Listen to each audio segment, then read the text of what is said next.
Okay, for today's craft, all you're going to need is some paper or card. This is kind of somewhere between that. It's kind of thick paper. It's called card, but I would say it's thick paper, something that's going to be able to withstand a lot of stuff on it, but preferably isn't kind of waterproof. That's not ideal.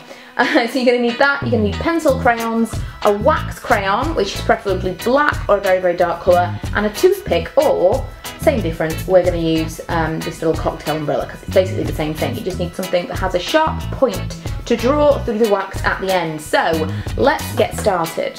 So to start with, all you're going to do is basically scribble colours all over your paper, as bright as you can get them. You don't need to be neat at all because you're basically going to cover this up with black in a minute anyway. You don't need to worry about the edges, just colourful patches all over the paper.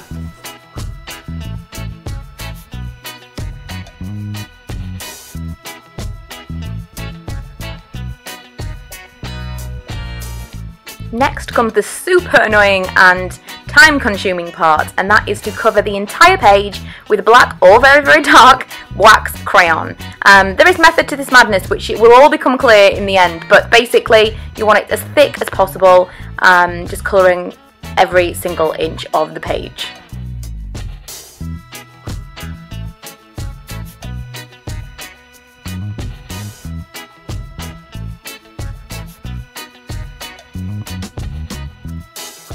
Now you finally got to the fun part, and that's basically drawing through the wax to reveal the colour. Now I was using this toothpick, and obviously it's not an actual toothpick, it was this umbrella, which I thought would do kind of the same job, but as you can see it's not super clear. So what I ended up doing in the end, after I'd put in all of our patterns, or we had put in all of our patterns, I went over them with a fork. Anything that basically is going to get through to the base of the paper with the colour. So, you know, it doesn't have to be super, super sharp, and obviously bear in mind if you're doing this with children, that's not necessarily the safest course of action, but I kind of let Ella put in her designs with this, the same as I did originally, and then I went over them with something metal afterwards, and it seemed to work a lot better.